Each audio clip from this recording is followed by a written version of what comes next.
आज हम सीखेंगे उत्सर्जन के बारे में। पिछले वीडियो में हमने सीखा कि वहन तंत्र यानी ट्रांसपोर्टेशन सिस्टम की सहायता से पोषक तत्वों और ऑक्सीजन को शरीर की प्रत्येक कोशिका तक पहुंचाया जाता है। कोशिका में इन सरल पदार्थों और ऑक्सीजन की सहायता से उपापचयी क्रियाएं यानी मेटाबॉलिक रिएक्शंस होती हैं, जिससे कोशिका में ऊर्जा निर्माण तथा अनुरक्षण की क्रियाएं होती है। इन उपापचयी क्रियाओं के दौरान नाइट्रोजन युक्त वर्ज्य पदार्थ यानी वेस्ट मटेरियल उत्पन्न होते हैं।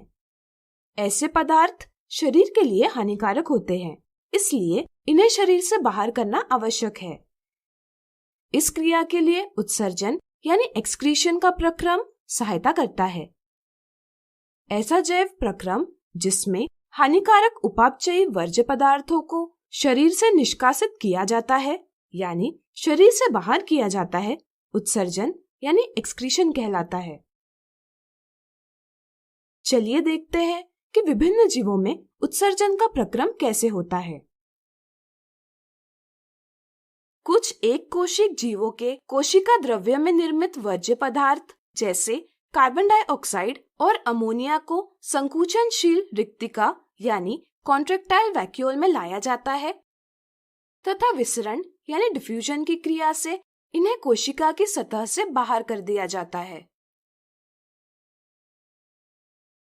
बहुकोशिकीय जीवों यानी मल्टीसेलुलर ऑर्गेनिजम्स में उत्सर्जन के लिए विशिष्ट अंग होते हैं।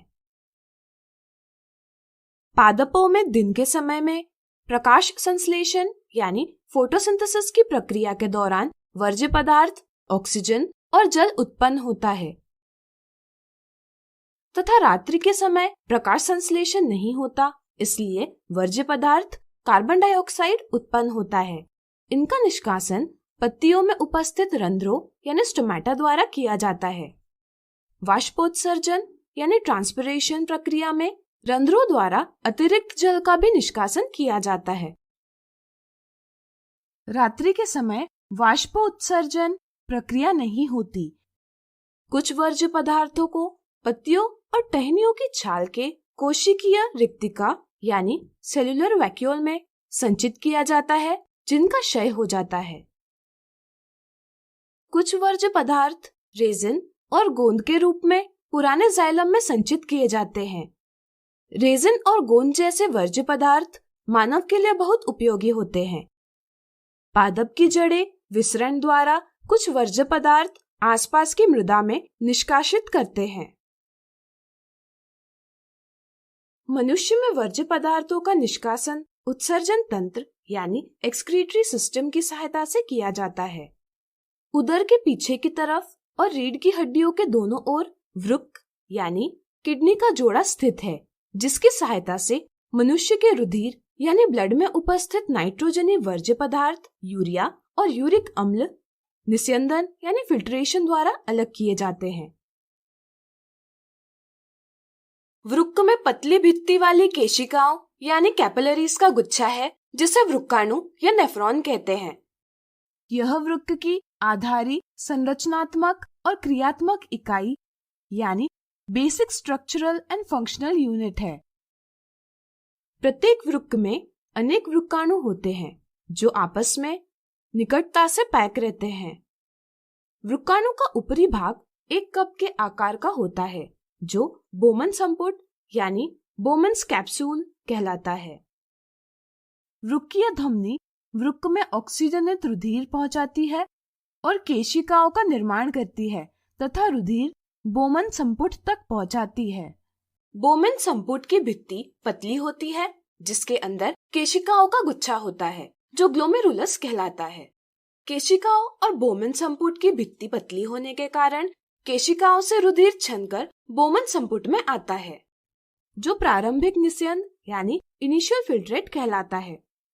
प्रारंभिक निस्यंद में ग्लूकोज, लवण, अमीनो अम्ल, एंजाइम, हार्मोन, वसा अम्ल, मृत कोशिकाएं, मृत बैक्टीरिया, टॉक्सिन, औषधियां इत्यादि और प्रचुर मात्रा में जल होता है।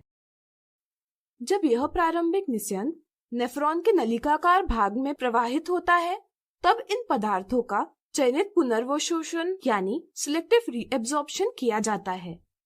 अवशोषण का स्तर शरीर में जल की आवश्यकता पर निर्भर करता है। शेष तरल वर्ज्य पदार्थ मूत्र कहलाता है।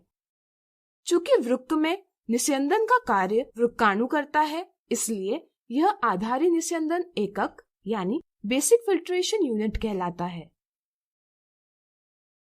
प्रत्येक वृक्क एक लंबी द्वारा मूत्राशय से जुड़ा हुआ है। प्रत्येक नली एक मूत्रवाहिनी यानी यूरेटर कहलाती है, जो वृक्क से मूत्र को मूत्राशय में पहुंचाती है।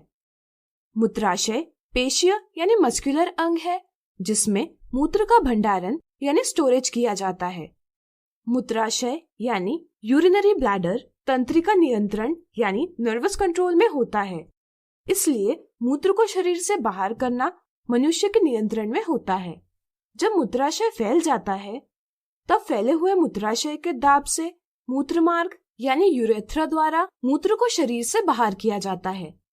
इसके अलावा मनुष्य में फुफ्फुस द्वारा कार्बन डाइऑक्साइड का तथा त्वचा द्वारा जल और लवण का उत्सर्जन किया जाता है।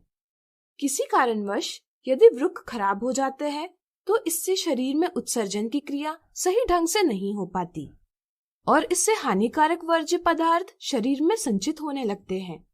इससे मृत्यु की संभावना बढ़ जाती है। ऐसी स्थिति में अपोहन यानी हीमोडायलिसिस का प्रयोग किया जाता है। इसमें मशीनों की सहायता से रुधिर का निस्यंदन किया जाता है और नाइट्रोजनी वर्ज्य पदार्थों को शरीर से बाहर कर दिया जाता है।